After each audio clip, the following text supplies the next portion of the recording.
Der er rigtig gode muligheder for faglig udvikling hos Fueltech. Jeg synes, det er fedt, at vi er med til at gøre en forskel for den grønne omstilling.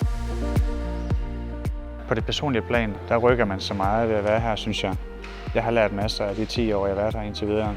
Der er sådan meget iværksætter i ånd. Siden jeg startede, tror jeg, vi er kommet 50 mand mere, og det er et år siden, godt og vel, ikke? Fueltech laver løsninger, sådan så skibe kan sejle på grønne fuels, som blandt andet metanol og også ammoniak. Og vi er omkring 200 medarbejdere i alt. Hovedsædet er her i Hedensted i Danmark, og så har vi også kontor i Korea og Kina. Vores værdier, de er innovation.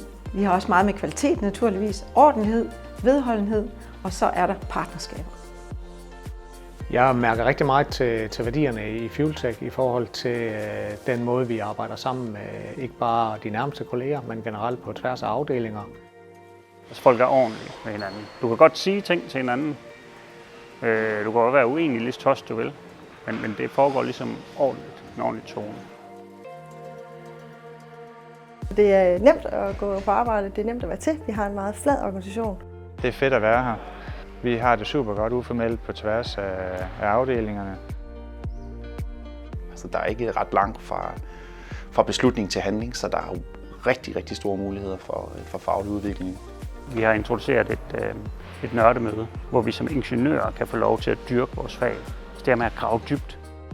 I dag der har jeg jo en specialistfunktion, og det har jeg fået opbakning til i forhold til at nørde ned i det, jeg synes, der er fedt, og det som der giver vækst for os. Det at være en del af den grønne omstilling og kunne bidrage til det betyder rigtig meget for mig som person. Det er noget, jeg sætter stor pris på, og er også en af de drivende faktorer i mit daglige arbejde.